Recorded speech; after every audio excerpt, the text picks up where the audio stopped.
الحمد لله نحمده ونستعينه ونستغفره ونؤمن به ونتوكل عليه ونعوذ بالله من شرور أنفسنا ومن سيئات أعمالنا من يهده الله فلا مضل له ومن يضلله فلا هادي له ونشهد أن لا إله إلا الله وحده لا شريك له ونشهد أن سيدنا ونبينا وشفيعنا وسندنا ومولانا محمدا عبده ورسوله صلى الله تعالى عليه وعلى آله وصحبه وبارك وسلم. أما بعد، أعوذ بالله من الشيطان الرجيم. بسم الله الرحمن الرحيم. يا أيها الناس اتقوا ربكم الذي خلقكم من نفس واحدة وخلق منها زوجها وبث منهما رجالا كثيرا ونساء واتقوا الله الذي تساءلون به والأرحام إن الله كان عليكم رقيبا. صدق الله مولانا العظيم. محترم بھائیوں، بزرگوں، ماں اور بہنوں، ہمیں ہمیشہ یہ بات ذہن میں رکھنی چاہیے کہ جو رشتے آپس میں ہیں، جو بلڈ ریلیشن آپس میں ہے، یہ اسی وقت تک ہمارے کام آ سکتا ہے جب تک جسم میں جان اور بدن میں روح ہے. جس دن روح نکل جائے گی اور موت آ جائے گی، اس دن کوئی کسی کے کام نہیں آئے گا. یہ سارے رشتے، تعلقات اسی وقت تک ایک دوسرے کے کام آ سکتے ہیں جب تک انسان اس دنیا میں موجود ہے. جس دن آنکھیں بند ہوں گی، سارے رشتے ختم ہوں گے، کوئی کسی کے کام نہیں آئے گا. انسان دنیا سے جائے گا تو صرف اپنا عمل لے کر کے جائے گا. دوستوں اور ساتھیوں، میرے دل میں ایک درد ہے، مجھے ایک فکر ہے. میں اپنا درد بانٹنے آیا ہوں آپ کے گھر، اور میں یہ چاہتا ہوں کہ جو فکر مجھے ہے وہ آپ میں سے ہر ایک کو ہو جائے. وہ فکر مجھے اپنے کاروبار کی نہیں ہے، دنیا کی چیزوں کی نہیں ہے، اپنے گھر بار کی نہیں ہے. مجھے فکر ہے اس دن کی جس دن مجھے کھڑے ہو کر اپنے رب کے سامنے اپنے کیے کا حساب دے. وہ بڑا خطرناک دن ہوگا، اور کسی انسان کو اس دن خدا کی پکڑ سے اور اس کے ہاں جواب دہی سے بچنے کا موقع نہیں ملے. میرے دوستوں اور ساتھیوں، قرآن کریم میں اللہ کہتا ہے کہ میدان محشر میں قیامت کے دن لوگ ایک دوسروں کو دیکھیں گے، پہچانیں گے. باپ ماں کو پہچانیں گے، والدین اولاد کو پہچانیں گے، لیکن کوئی کسی کی خیریت پوچھنے کا روادار نہیں ہوگا. کیوں؟ ہر ایک کو اپنی فکر. ولا يسأل حميم حميما يبصرونهم وہ دن ایسا ہوگا کہ اس دن ایک دوست دوسرے دوست کی خیریت نہیں پوچھے گا، حالانکہ وہ ایک دوسرے کو دیکھیں گے۔ اور نوبت کہاں تک آ جائے گی؟ اللہ کہتا ہے یود المجرم لو یفتدی من عذاب یومئذ ببنیہ وصاحبته وأخيه وفصيلته التي تؤويه۔ وہ دن ایسا ہوگا کہ ہر ایک کو اپنی فکر ہوگی۔ جب کسی شخص کے لیے فیصلہ جہنم کا ہو جائے گا تو وہ کیا کہے گا؟ اللہ سے کہے گا اے خدا مجھے جہنم سے بچا لے، میرے بدلے میں میری اولاد کو جہنم میں چھوڑ دے۔ دیکھو کوئی کام نہیں آ رہا۔ کہے گا اے خدا مجھے بچا لے، وہ بیوی جس کے 1000 نخرے اٹھا کر کے اس کی ہر خواہش کو پورا کرتا تھا، آج کہے گا خدا مجھے جہنم سے بچا لے، میری بیوی کو میرے بدلے میں جہنم۔ اے اللہ مجھے جہنم سے بچا لے، میرے خاندان کے ہر فرد کو جہنم میں ڈال۔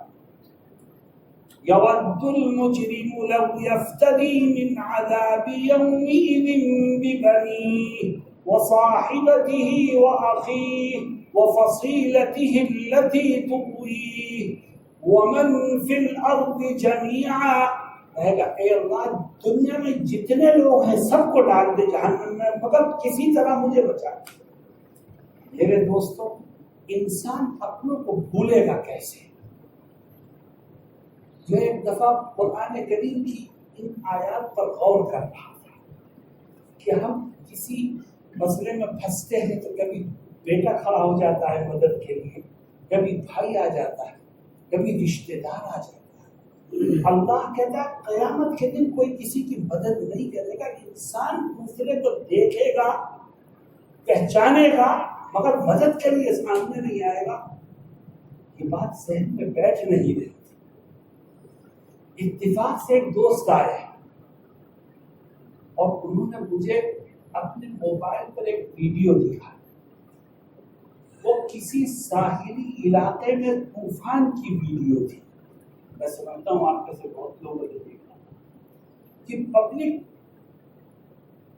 سمندر کے کنارے ہے، موج مستیاں کر رہی ہیں، ایک دم سمندر ابھرتا ہے اور طوفانی لہریں اٹھتی ہیں۔ مجھے حیرت ہوئی یہ دیکھ کے کہ جب طوفانی لہریں اٹھ کر کے ساحل کی طرف دوڑی ہیں تو جو انسان جہاں تھا وہ بھاگا، اسے اس وقت اپنی بیوی کی فکر نہیں تھی، چھوٹے چھوٹے بچوں کی فکر نہیں تھی، معذور ماں باپ کی فکر نہیں، ہر آدمی اپنی جان بچا کے بھاگا۔ میں نے کہا یہ دنیا کا یہ منظر در حقیقت قیامت کے دن کی ہمیں اور آپ کو نشاندہی کرتا ہے، یہ اس کا نمونہ ہے کہ جب انسان یہ محسوس کرتا ہے کہ میری پکڑ ہو سکے گی تو اسے کسی کی پرواہ نہیں، وہ تو صرف اپنا بچاؤ کرتا ہے۔ میرے دوستوں اور ساتھیوں یہ دن آنے والا ہے، کوئی نہ بچ سکا ہے نہ کوئی بچ سکے گا۔ اس دن انسان کس طرح سے اپنے آپ کو ہلاکت سے بربادی سے بچا سکتا ہے؟ میں اس سے متعلق ایک روایت آپ کو سناتا ہوں، مگر میری یہ شرط ہے کہ دیکھو میں نے کہا تھا میرے دل کا ایک درد اور ایک فکر ہے، میں چاہتا ہوں وہ درد آپ کے دل میں بھی پیدا ہو جائے کہ قیامت کا دن کیا ہوگا، نجات کیسے ہوگی۔ جناب رسول اللہ صلی اللہ علیہ وسلم ایک دفعہ قیامت کی منظر کشی فرما رہے تھے صحابہ کرام کے سامنے، خواتین بھی تھیں اور مرد حضرات بھی تھے، بیان کر کے گھر تشریف لائے۔ ام المؤمنین عائشہ صدیقہ رضی اللہ عنہا قریب آ کے بیٹھ گئی۔ آپ کی نظر ام المؤمنین کے چہرے پر پڑی تو دیکھا ان کی آنکھوں سے آنسو جھرے۔ پوچھا ما یبکیکی یا عائشہ، یہ عائشہ کون سی چیز، کون سی بات ہے جو تمہیں رلا رہی ہے، کیوں روتی ہو؟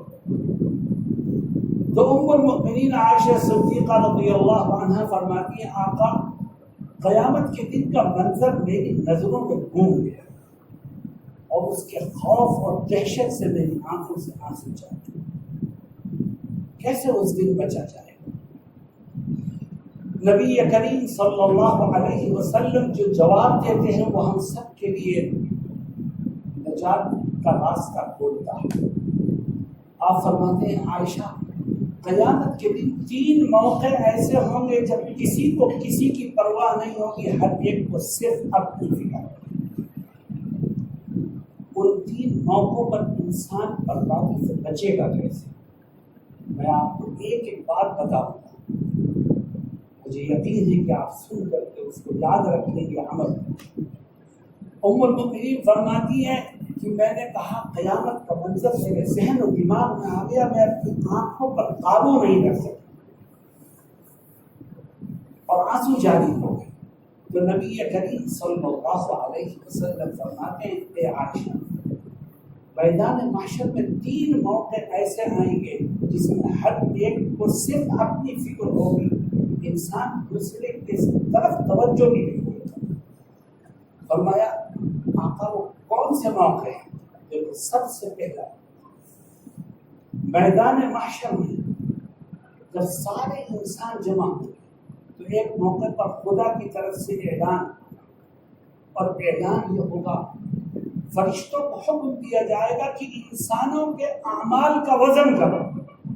بس جیسے ہی وزن کا اعلان ہوگا ہر ایک کا ٹکتا پانی ہوگا اور ہر ایک پریشان ہوگا، کیونکہ خدا نے فیصلہ کیا کہ میں قیامت کے دن ہر ایک کے عمل کو تولوں گا، جس کے عمل کا وزن بڑھے گا میں اس کے لیے نجات کے راستے کو کھولوں گا۔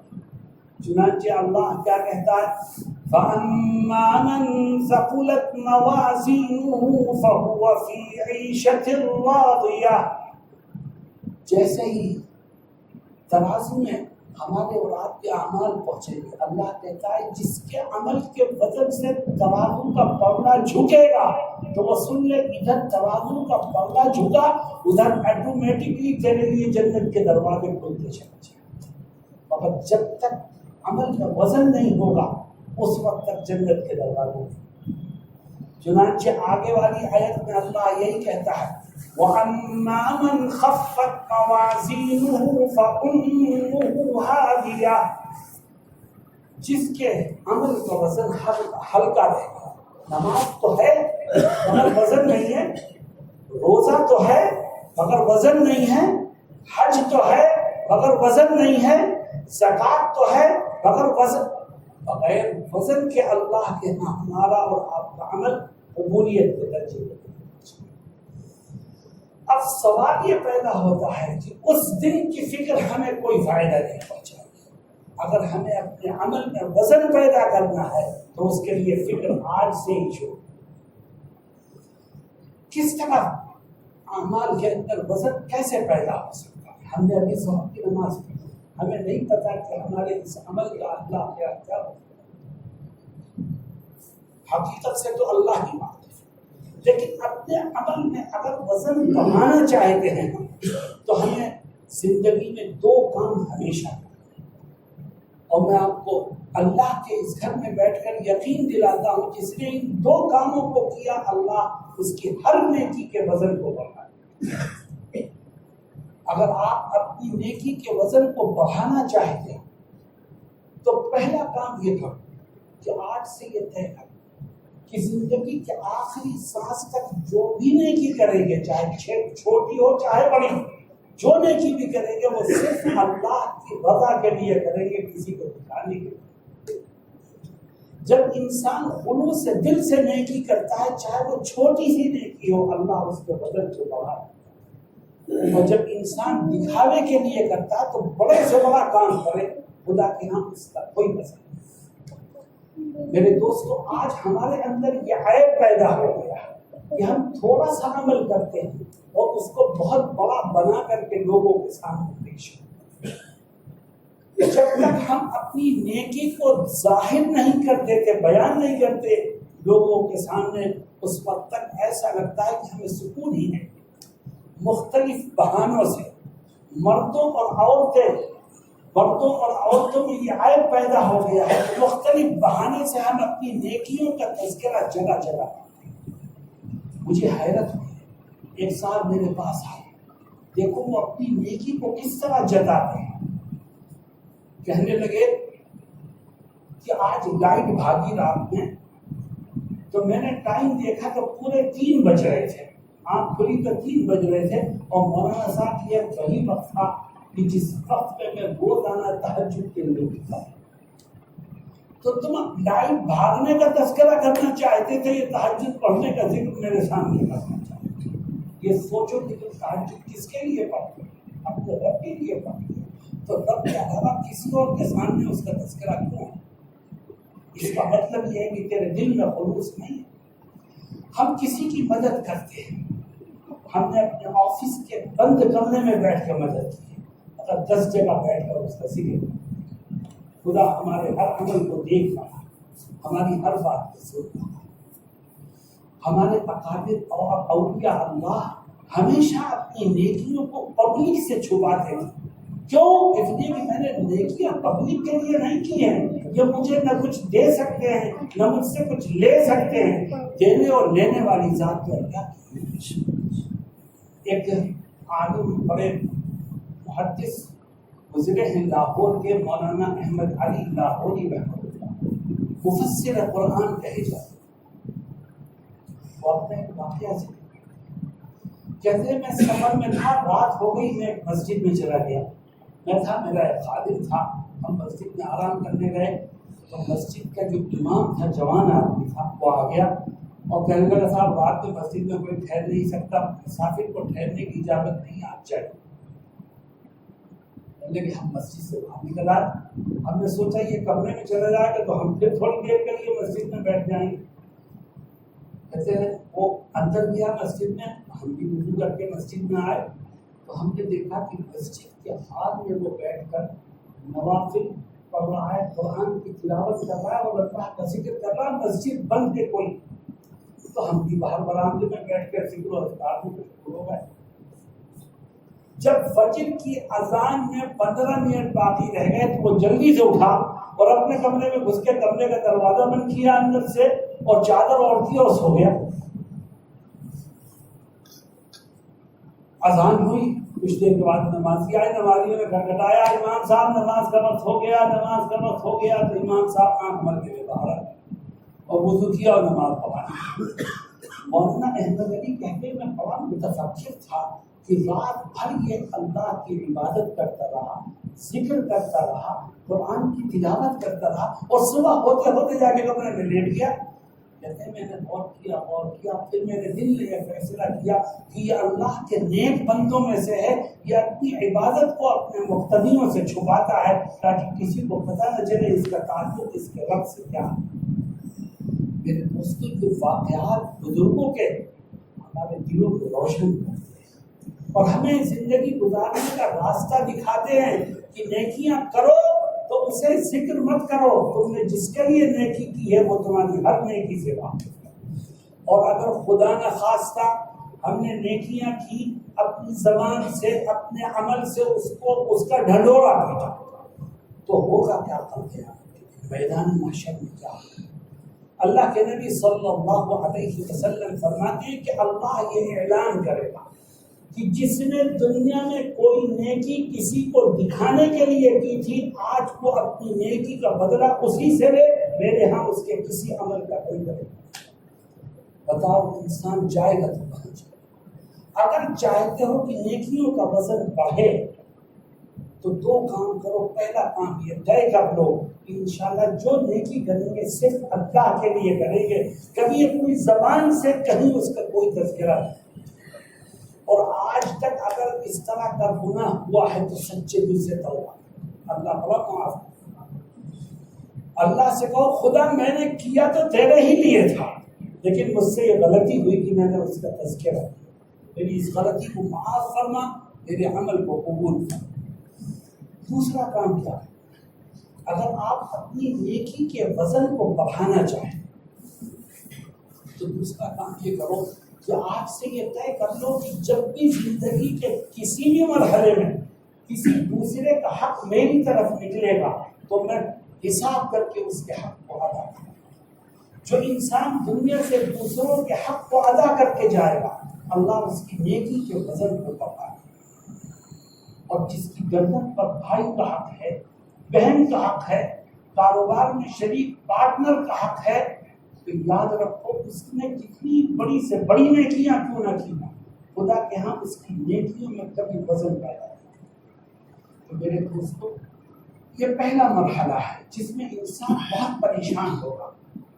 آپ نے انٹرنیشنل سفر کیے ہو، جب لیگیج دینے کا وقت آتا ہے تو ہر ایک کی خواہش ہوتی ہے میرے سامان کا وزن کنٹرول میں رہے، زیادہ نہ بڑھے کیونکہ پیسے دینے پڑیں گے، مگر وہاں ہر ایک کی خواہش یہ ہوگی میرے نیکیوں کا وزن بڑھتا ہی چلے، لیکن خواہش کرنے میں نہیں بڑھے۔ میرے دوستو، یہ دو کام کر لو، جو بھی نیکی کرو محض اپنے رب کی رضا کے لیے کرو، اور جب کسی کا حق تمہاری طرف نکلے اس کو ایک ایک پائی کا حساب کر کے ادا کر دو۔ اللہ ان دونوں عمل کی برکت سے ہماری اور آپ کی نیکیوں کے بدل کو بڑھا دے۔ تو بھائی اس پر عمل کرو گے انشاءاللہ۔ دوسرا موقع، جب کوئی کسی کو یاد نہیں کرے، ہر ایک کو اپنی فکر۔ نبی کریم صلی اللہ علیہ وسلم فرماتے ہیں میدان محشر میں ایک دوسرا اعلان ہوگا جہاں ہم سب ہوں گے اور کسی کو وہاں سے بھاگنے کا موقع نہیں ملے گا۔ ایک دوسرا اعلان، اور وہ اعلان یہ ہوگا کہ اللہ فرشتوں سے کہے گا کہ لوگوں کے نام اعمال کو تقسیم کرو۔ اس وقت ہر ایک نہایت تکلیف اور پریشانی میں مبتلا۔ کیوں؟ اس لیے کہ نام اعمال کوئی خود نہیں اٹھا سکتا۔ نام اعمال انسان کے ہاتھ میں خود پہنچے گا، آپ یا میں اسے اٹھا نہیں سکتے۔ کیسے پہنچے گا؟ اربع ارب انسان۔ حدیث شریف میں اس کی بھی وضاحت آئی ہے۔ نبی کریم صلی اللہ علیہ وسلم فرماتے ہیں تمام انسانوں، مردوں، عورتوں کا نام اعمال عرش الہی کے نیچے رکھا، اور جب اعمال کی تقسیم کا موقع ہوگا تو ایک ہوا چلے گی، اس ہوا سے وہ کاغذ اڑیں گے اور خود بخود لوگوں کے ہاتھ میں پہنچے گے، کسی کے سیدھے ہاتھ میں پہنچے گا، کسی کو الٹے ہاتھ۔ جس کے سیدھے ہاتھ میں پہنچ گیا کامیابی کے دروازے اس کے لیے کھلتے چلے جائیں۔ تو جب اعلان ہوگا تقسیم کا نام اعمال تو ہر ایک کو فکر ہوگی کہ پتہ نہیں میرا نام اعمال سیدھے ہاتھ میں ملے گا کہ الٹے ہاتھ۔ میرے دوستوں اور ساتھیوں، اتنی فکر ہوگی کہ انسان بھی اس کی وجہ سے نہایت اضطراب، نہایت الفت اور نہایت پریشانی محسوس کرتا۔ اللہ رب العزت کہتا ہے کہ جس کے سیدھے ہاتھ میں مل جائے گا اس کی خوشی کا کوئی ٹھکانہ نہیں ہے، اور جس کے الٹے ہاتھ میں مل جائے گا اس کو بربادی اور تباہی سے کوئی بچانے والا نہیں۔ خوشی کا ٹھکانہ نہیں ہوگا۔ اللہ اس کو کس انداز میں بیان فرماتا ہے؟ وَأَمَّا مَنْ أُوتِيَ كِتَابَهُ بِيَمِينِهِ فَيَقُولُ هَاؤُمُ اقْرَءُوا كِتَابِيَهْ إِنِّي ظَنَنتُ أَنِّي مُلَاقٍ حِسَابِيَهْ۔ اللہ کہتا ہے کہ جس کا نام اعمال سیدھے ہاتھ میں مل جائے گا وہ خوشی سے پاگل اور دیوانہ ہو جائے گا، میدان محشر میں کودتا پھرے گا، لوگوں کے پاس جائے گا اور کیا کہے گا؟ ہاؤم اقرءوا کتابیہ، دیکھو میرا نام اعمال پڑھو، میرے رب نے میرے گناہوں کو معاف کر کے میری مغفرت کا فیصلہ کیا۔ کبھی دائیں طرف جائے گا، کبھی سامنے جائے گا، کبھی پیچھے جائے گا، ہر ایک کے پاس ہاؤم اقرءوا کتابیہ۔ میرے دوستو، ہم میں سے ہر ایک کے دل میں یہ خواہش ہوگی کہ کاش کہ میرا نام اعمال کو مجھے سیدھے ہاتھ میں چاہیے۔ تو بھائی یہ خواہش ہے کہ نہیں؟ لیکن نام اعمال سیدھے ہاتھ میں صرف خواہش کرنے سے نہیں مل سکتا۔ کیسے ملے گا؟ جس کو سیدھے ہاتھ میں ملا ہوگا وہ ایک تقریر کرے گا لوگوں کے سامنے، اللہ اس کی تقریر کا ایک جملہ نقل کرتا ہے، وہ کہے گا انی ظننت انی ملاق حسابیہ، آج نام اعمال مجھے سیدھے ہاتھ میں ملا ہے۔ اے لوگوں، تمہیں پتا ہے اس کی وجہ کیا ہے؟ خود ہی وجہ بیان کرے گا، کہے گا اس کی وجہ صرف ایک ہے، اور وہ یہ ہے کہ میں نے زندگی میں ہر کام اس یقین کے ساتھ کیا تھا کہ آج جو کچھ کروں گا کل اس کا حساب دے گا. حساب کا یقین میرے دل میں تھا. اس کی برکت سے اللہ نے مجھے نیکیوں کی توفیق عطا فرمائی. اس کی برکت سے مجھے گناہوں سے بچنے کی توفیق سے مالا مال فرمائی. جب کوئی کام کرو تو یہ سوچ کے کرو کہ کل اس کا حساب. کسی چیز کو دیکھو تو یہ سوچ کے دیکھو کل حساب دینا ہو. کچھ بولو تو یہ سوچ کے بولو کل حساب دینا ہو. کچھ کھاؤ تو یہ سوچ کے کھاؤ کل حساب دینا ہو. کچھ کماؤ تو یہ سوچ کے کماؤ کل حساب دینا. میں آپ سے پوچھتا ہوں کہ اگر انسان کے دل و دماغ میں حساب کا یقین بیٹھ جائے تو کیا وہ گناہوں کی طرف چل سکے گا؟ بولو بھائی.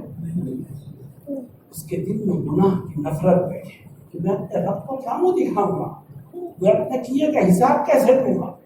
انی ظننت انی ملاق حسابیہ. میں نے اس یقین کے ساتھ زندگی گزاری کہ مجھے کل اپنے کیے کا حساب دے. اس کی برکت ہے کہ اللہ نے نام اعمال کو مجھے سیدھے ہاتھ میں. مجھے ایک واقعہ یاد آیا اور دل کو جھنجھوڑنے والا، رونگٹے کھڑے کرنے والا واقعہ. اتفاق سے میں کل دہلی تھا، رات میں مغرب کے وقت یا مغرب کے بعد میں عشاء سے کچھ پہلے گھر پہنچا. ایک رسالہ رکھا ہوا ہے. میں نے عشاء کی نماز پڑھی اور اس رسالے کو لے کر بیٹھ گیا. اس میں ایک واقعہ عجیب و غریب حساب ہی سے ہوتا ہے. اس میں لکھا تھا کہ ایک بادشاہ تھا جس نے جنگل میں ویرانے میں ایک قبر بنائی اور یہ اعلان کیا کہ جو شخص بھی اس قبر میں ایک رات گزارے میں اس کو اپنی سلطنت کا آدھا حصہ دوں گا. لیکن چونکہ وہ بالکل ویرانے میں تھی تو کسی کی ہمت نہیں ہوتی تھی کہ رات میں جا کر کے اس قبر میں لیٹ کر کے کیسے رات گزارے. بادشاہ کے شہر میں ایک شخص تھا جس کے پاس نہ کوئی اولاد تھی نہ گھر بار تھا، صرف ایک گدھے کا وہ مالک تھا. اس نے سوچا کہ مر گیا تو ختم ہو جاؤں گا، میرے پاس تو کوئی چیز ہے نہیں، اور بچ گیا تو آدھی سلطنت مل جائے گی.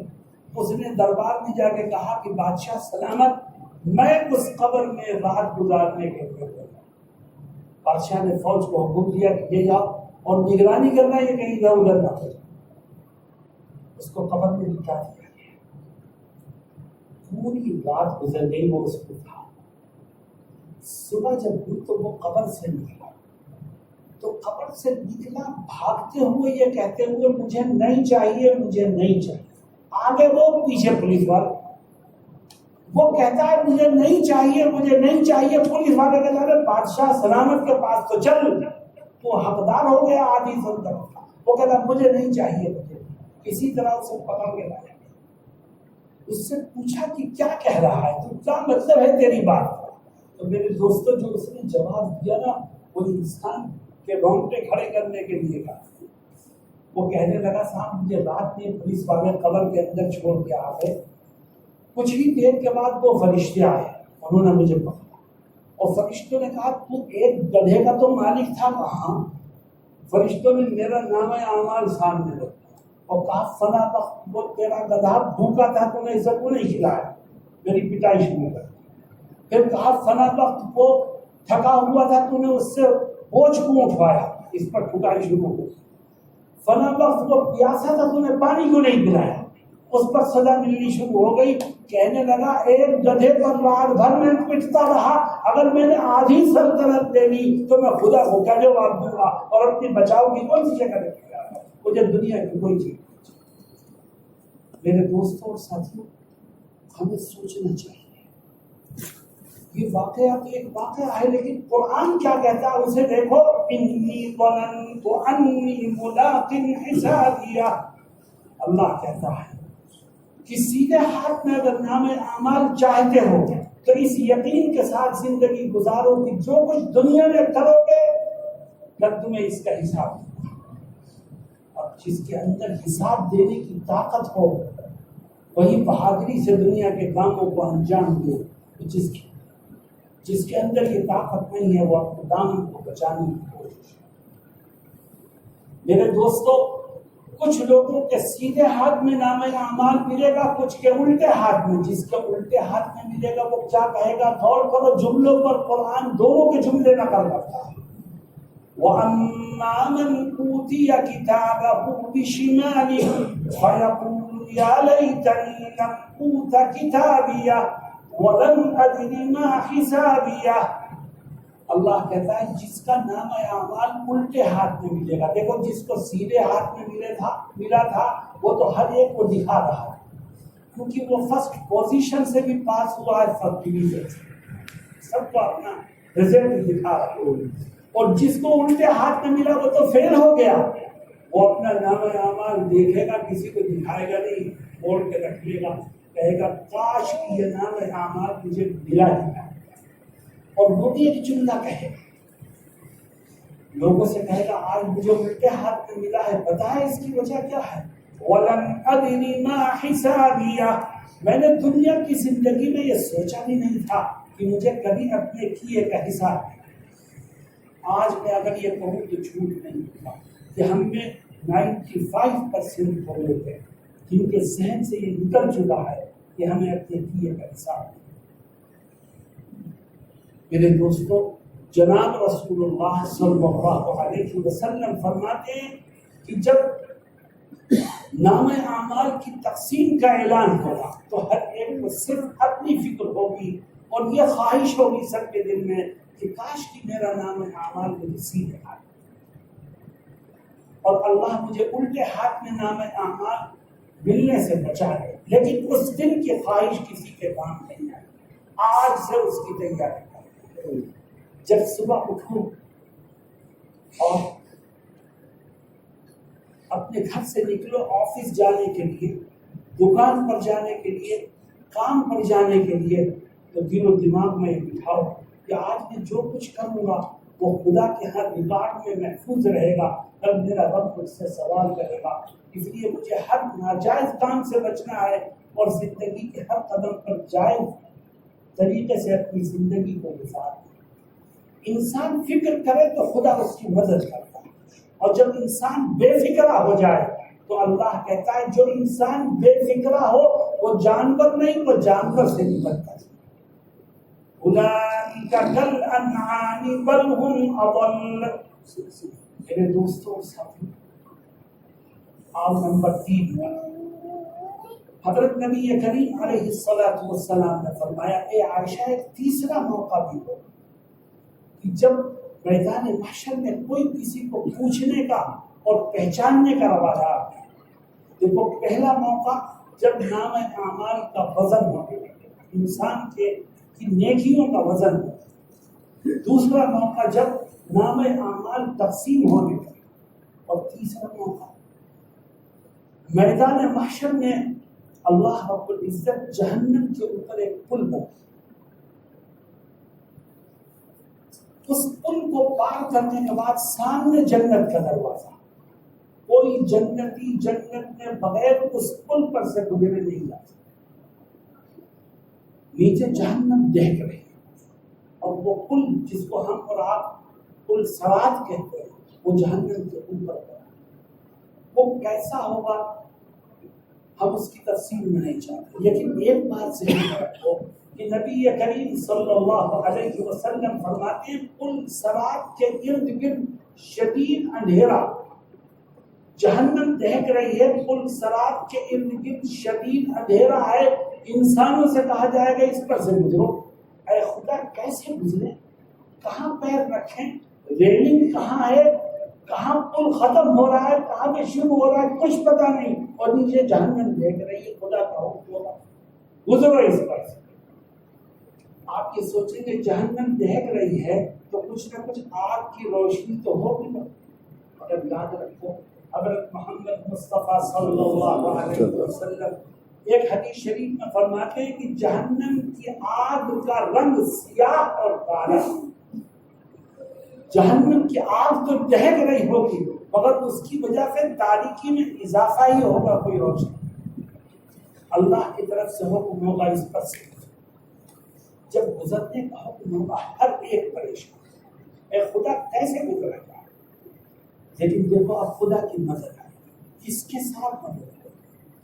اللہ رب العزت فرماتا ہے کہ وہ لوگ جنہوں نے اپنے ایمان کی دنیا میں حفاظت کی ہو جب وہ پل صراط پر پہنچیں گے اور جیسے ہی اپنا قدم ایک مومن پل صراط پر رکھے گا تو اللہ اس کے نور ایمانی کے ذریعے سے اس کے ارد گرد کے حصے کو روشن کرے. اس کے دل سے ایمان کا نور نکلے گا. اور قرآن کہتا ہے یوم تری المؤمنین والمؤمنات یسعی نورهم بین ایدیہم وبایمانہم. آپ دیکھیں گے مومن مردوں کو اور مومن عورتوں کو کہ جب وہ پل صراط پر پہنچیں گے تو ایمان کا نور چاروں طرف سے ان کو روشن کر دے گا اور پل صراط کو منور کر دے گا اور وہ ایمان کے نور کی روشنی میں بھاگتے چلے جائیں. لیکن یہ کس کے لیے ہوگا؟ جس نے اپنے ایمان کی حفاظت کی. اور جو اپنے ایمان کی حفاظت نہ کر سکا ہوگا تو اس کا کیا حال ہوگا؟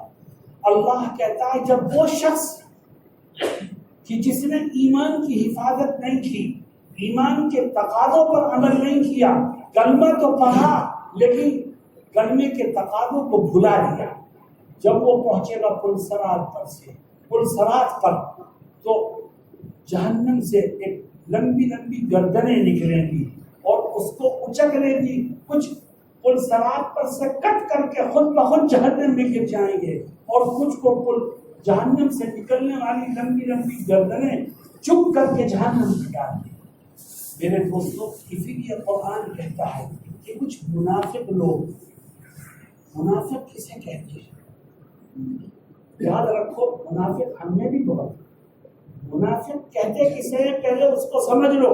اور اللہ منافقین کے انجام کو ذکر کرتا ہے یوم یقول المنافقون والمنافقات للذین آمنوا انظرونا نقتبس من نورکم قیل ارجعوا وراءکم فالتمسوا نورا.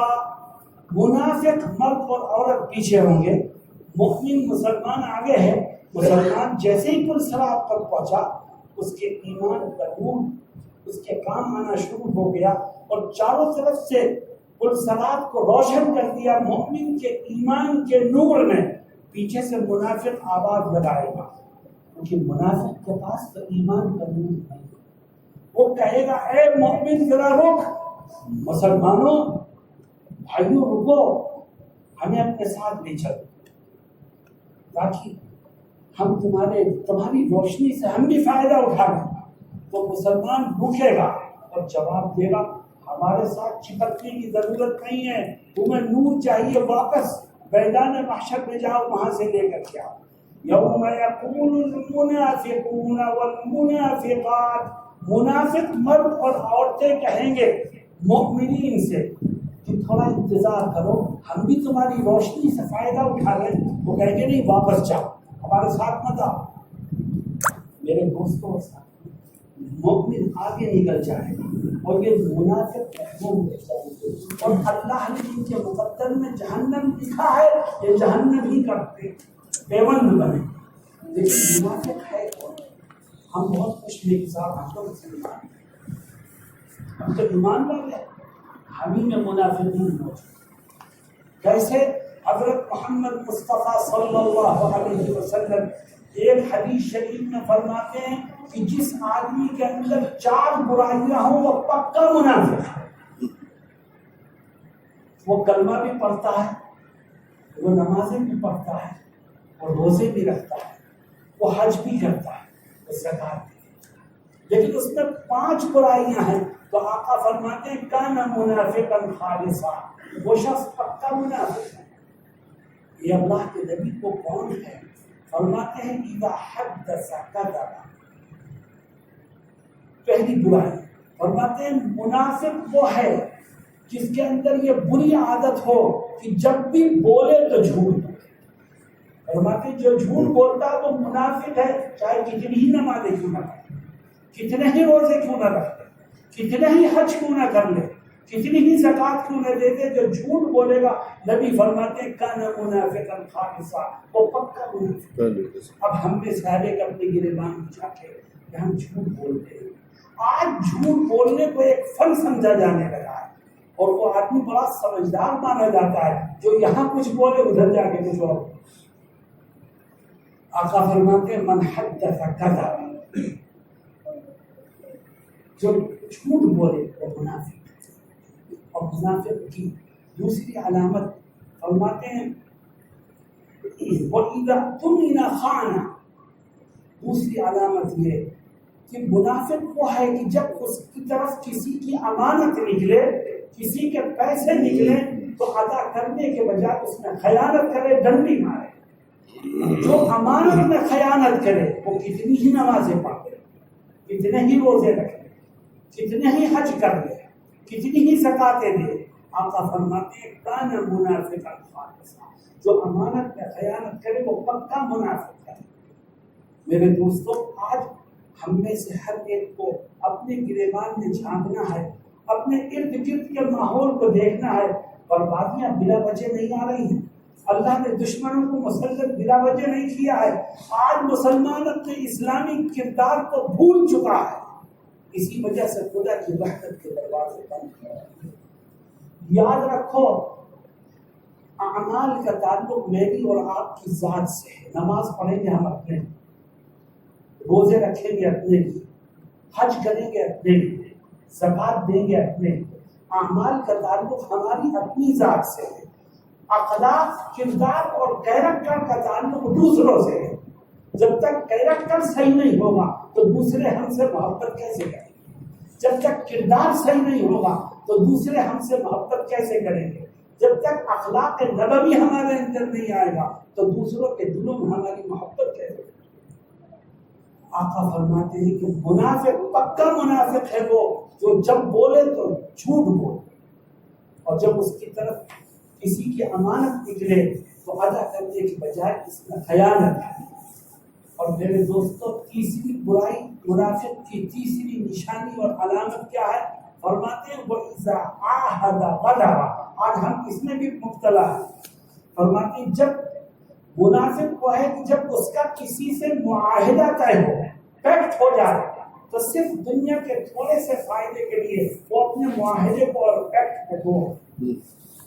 ایک کرایہ دار آیا, اس نے آپ کی بلڈنگ کا کرایہ لگایا 30,000 مہینے, اور بیانے کے 5,000 روپے یا ایڈوانس 5,000 روپے. دوسرا آیا, اس نے کہا میں آپ کو مہینے کے 50,000. جو آپ نے معاہدہ 30,000 والے سے کیا ہے آپ اسے توڑتے ہیں اور صرف چند پیسوں کے فائدے کے لیے اپنی زبان سے پھرتے ہیں. آقا کہتا ہے, فرماتے ہیں جو اپنی زبان سے پھرے اور اپنے معاہدے کو توڑے, وہ حاجی ہو کہ نمازی ہو, خدا کے ہاں اس کا نام منافقین کی فہرست. بتاؤ آج یہ گناہ عام ہو رہا ہے, اور مسلمان سمجھتا ہے کہ اگر میرے پاس 50,000 کا کرایہ دار آ رہا ہے تو میں 30,000 والے کو ڈھونڈوں, یہ تو بڑی بیوقوفی کی بات ہے. نہیں, تو کیا میں نے 30,000 والے سے بات کر لی ہے, میں نے ایڈوانس لے لیا ہے, اور مجھے یقین ہے کہ میں تجھے چھوڑوں گا تو خدا مجھے 30,000 میں وہ برکت عطا فرمائے گا جو 50 میں نہیں. ایمان تو نہیں کہا جائے, خدا پر کچھ تو بھروسہ کرو. کرنے والی ذات اللہ کی ہے, میرے اور آپ کے ہاتھ میں کچھ بھی نہیں ہے, سب کچھ خدا کے ہاتھ میں. آج ہم کمپیوٹر پر بیٹھتے ایسا کر لو تو ایسا ہو جائے گا, ایسا گویا ہم مالک ہو گئے ساری دنیا. ارے خدا پر تو کچھ بھروسہ کرو, کرنے والی ذات تو اس کی ہے, اس پر اعتماد کر کے قدم بڑھاؤ, اپنی ذات پر اعتماد کر کے مت بڑھاؤ, ورنہ ناکامی کے سوا کچھ ہاتھ نہیں کرتا. اللہ قرآن میں اعلان فرماتا ہے وَمَن يَتَوَكَّلْ عَلَى اللَّهِ فَهُوَ حَسْبُهُ. جو خدا پر بھروسہ کر کے آگے بڑھے گا, خدا کہتا ہے میں قدم بقدم اس کی مدد کروں. اور اللہ رب العزت اپنے حبیب حضرت محمد مصطفیٰ صلی اللہ علیہ وسلم کو سکھاتا ہے, کہتا ہے آپ کوئی کام شروع کریں تو پہلے صحابہ سے مشورہ کریں, وَشَاوِرْهُمْ فِي الْأَمْرِ. صحابہ سے مشورہ کریں, حالانکہ صحابہ کے پاس تو وہی نہیں آتی تھی، وہی تو آقا کے پاس آتی تھی، لیکن پھر بھی صحابہ سے مشورہ کرنے کا حکم دیا، اور آگے کیا کہتے ہیں فَإِذَا عَزَمْتَ فَتَوَكَّلْ عَلَى اللَّهِ، پھر جب آپ کسی کام کو کرنے کا ارادہ کر لیں تو قدم بڑھائیں اور اپنے رب پر بھروسہ کریں، وہ آپ کی مدد کریں۔ تو میرے دوستو، اذا عاہد غدر، جب کسی سے کوئی پیکٹ ہو گیا، کوئی معاہدہ ہو گیا، تو مسلمان وہ ہے کہ جس کی زبان پتھر کی لکیر ہے، وہ اپنی زبان سے نہیں۔ جب تک ہماری اور آپ کی یہ شان موجود تھی تو دنیا کی ہر قوم ہم سے محبت کرتی، ہماری عقیدت اس کے دل میں تھی، وہ ہمارے بھی اوپر جان نشاور کرتے ہیں، اور جب سے یہ ہماری خوبیاں ختم ہوئی ہیں تو لوگوں کے دلوں میں محبت کے بجائے دشمنی اور عداوت پیدا ہوئی۔ آخری نشانی منافق کی، فرماتے ہیں وَإِذَا خَاصَمَ فَجَرَ، منافق کون ہے؟ غور کیجیے گا، ہم ایک ہی سماج میں رہنے والے ہیں۔ فرمایا منافق وہ ہے کہ جب کسی سے انبن ہو جائے تو فوراً ماں بہن کی گالیاں دے، جس کی زبان پر ہر وقت ماں بہن کی گالیاں ہوں، وہ کتنی ہی نمازیں پڑھ لے، کتنے ہی روزے رکھ لے، کتنے ہی حج کر لے، زکات دے دے، خدا کے ہاں اس کا نام منافقین کی فہرست میں شامل ہوگا، ایمان والوں میں وہ شامل نہیں۔ آج ہم اپنے آفس میں بیٹھ کر اپنے کاریگروں سے کس انداز سے بات کرتے ہیں، اپنے ملازمین سے ہمارے لب و لہجہ کیا ہوتا ہے، ایسا لگتا ہے کہ گالی دینا ہم اپنا حق سمجھتے ہیں، حالانکہ گالی دینا یہ منافق کی نشانی، اور آقا نے کتنی سختی سے منع کیا۔ میرے دوستوں اور ساتھیوں، کل میدان محشر میں پل صراط پر سے عافیت سے گزرنا چاہتے ہو تو اپنے آپ کو نفاق والے کاموں سے بچانے کی کوشش کرو، ورنہ منافق وہاں پریشان ہوگا اور نجات کا راستہ اس کو نہیں ملے گا۔ یوم یقول المنافقون والمنافقات للذین آمنوا انظرونا نقتبس من نورکم قیل ارجعوا وراءکم فالتمسوا نورا۔ مومن کہے گا منافق سے کہ پیچھے جاؤ، پیچھے جاؤ، میرے ساتھ مت کرو۔ وہ منافق چیخے گا ارے ہم دونوں کے ایک گھر میں رہتے تھے، ایک ماں باپ کی اولاد ہے، ساتھ کھانا پینا اٹھنا بیٹھنا ہوتا تھا، آج مجھے چھوڑ کے کہاں جا رہا؟ کہے گا نہیں میرے ساتھ مت لگ، پیچھے۔ قیل ارجعوا وراءکم فالتمسوا نورا، جب وہ پیچھے جائے گا تو پیچھے بھی اندھیرا، آگے بھی۔ اللہ کہتا ہے فَضُرِبَ بَيْنَهُمْ بِسُورٍ لَهُ بَابٌ، اللہ کہتا ہے اب پل صراط پر میں ایک دیوار کھڑا جس میں دروازہ، اندر کی طرف رحمت ہو، جنت کی نعمتیں، اور باہر کی طرف عذاب۔ يُنَادُونَهُمْ أَلَمْ نَكُنْ مَعَكُمْ، وہ پیچھے سے پھر چلائے گا منافق، ہر عورتیں چھوڑنا چاہیے، أَلَمْ نَكُنْ مَعَكُمْ، ارے کیا ہم دنیا میں ساتھ نہیں رہتے؟ میں اسی لیے کہتا ہوں کہ ساتھ رہتے تھے، ایک گھر میں رہنے والے بھی ہو سکتے ہیں، ایک محلے میں رہنے والے بھی ہو سکتے ہیں، ایک گلی میں رہنے والے بھی ہو سکتے ہیں۔ قرآن کہتا ہے أَلَمْ نَكُنْ مَعَكُمْ، کیا ہم ایک ساتھ نہیں رہتے تھے؟ تو وہ مومنین کیا جواب دیں؟ قَالُوا بَلَىٰ وَلَٰكِنَّكُمْ فَتَنْتُمْ أَنفُسَكُمْ وَتَرَبَّصْتُمْ وَارْتَبْتُمْ وَغَرَّتْكُمُ الْأَمَانِيُّ حَتَّىٰ جَاءَ أَمْرُ اللَّهِ۔ مومن جواب دے کہ ہم ایک ساتھ تو رہتے تھے، لیکن تو نے کبھی آخرت کی فکر اپنے دل میں پیدا نہیں کی، تو دنیا میں مگن رہتا تھا، جھوٹ بول کے، دھوکہ دے کے، بےایمانی کر کے، جیسے دنیا ملے تجھے تو وہ حاصل کرنے کی فکر رہتی تھی، یہاں تک کہ اچانک موت کا فرشتہ آ گیا اور خدا نے تجھے توبہ سے مجبور کر دیا، اب تو ہمارے ساتھ نہیں رکھ سکتا، نہ پل صراط پر سے ہمارے ساتھ گزر سکتا ہے، نہ جنت میں تجھے ہمارے ساتھ ٹھکانا مل سکتا۔ اللہ رب العزت ہم سب کی حفاظت۔ میرے دوست ایک دن مرنا ہے، ایک دن خدا کے سامنے چلنا ہے، میرے دل میں یہ فکر ہے کہ اس دن میں اپنے رب کا سامنا کیسے کروں۔ جب فکر پیدا ہوگی تو پھر بچاؤ کے لیے انسان زندگی کے ان ایام میں کوشش کرے گا، اور جب فکر ہی نہیں ہوگی تو پھر زندگی کے دن گزرتے چلے جائیں گے اور ہم موت سے قریب ہوتے رہیں گے، اور آخرت کو سنوارنے کا جذبہ ہمارے دلوں سے نکل جائے۔ یہ 3 موقع ہیں، بڑے اہتمام سے ان تینوں موقعوں کو یاد رکھیے کہ جب جناب رسول اللہ صلی اللہ علیہ وسلم کہتے ہیں ان 3 موقعوں پر میدان محشر میں کسی کو کسی کی فکر نہیں ہوتی، ہر ایک کو صرف اپنی فکر۔ پہلا موقع جب انسان کی نیکیوں کا وزن، دوسرا موقع جب نام اعمال کی تقسیم ہو، تیسرا موقع جب پل صراط پہ گزرنے کا وقت ہے۔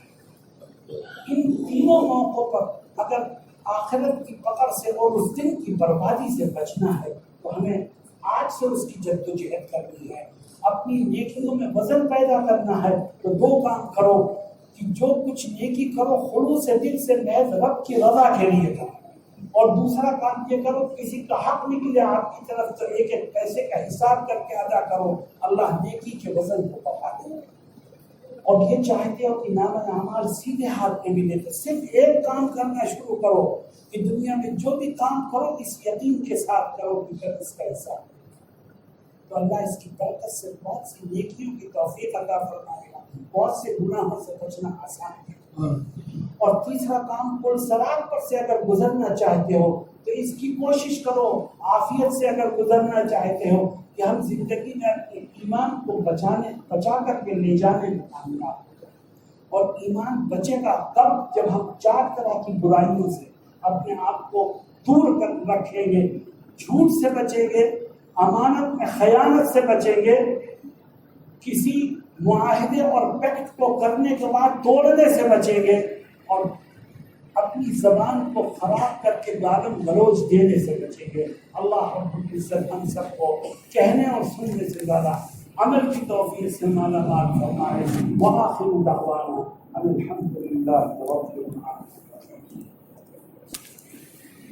اللهم صل وعلى آل كما صليت على إبراهيم وعلى آل إبراهيم إنك حميد مجيد۔ اللهم لك الحمد حمدا دائما بدوامه، اللهم لك الحمد حمدا كثيرا طيبا مباركا فيه مباركا عليه كما يحب ربنا ويرضاه۔ اللهم لك الحمد ملء السماوات وملء الأرض وملء ما بينهما وملء ما شئت من شيء بعد۔ ربنا آتنا في الدنيا حسنة وفي الآخرة حسنة وقنا عذاب النار وقنا عذاب القبر وقنا عذاب الحشر وقنا عذاب الدنيا۔ اللهم إنك عفو كريم تحب العفو فاعف عنا یا کریم۔ اے اللہ ہم سب کو اور پوری امت کو دنیا کی پریشانیوں سے بھی محفوظ فرما دے، جانوں کی حفاظت فرما، مال کی حفاظت فرما، عزت و آبرو کی حفاظت فرما، دین و ایمان کی حفاظت فرما، مسجدوں مدرسوں کی حفاظت فرما، دینی تنظیموں اور جماعتوں کی حفاظت فرما۔ اے اللہ موت کے بعد بھی ہماری حفاظت فرما، میدان محشر کی پریشانیوں سے ہماری حفاظت فرما، وہاں کی ذلتوں اور رسوائیوں سے ہماری حفاظت فرما۔ اے اللہ جب ہماری نیکیوں کا وزن ہونے لگے اے رب اس وقت ہمیں کامیابی عطا فرما اور نیکیوں کے وزن کو بڑھا دے۔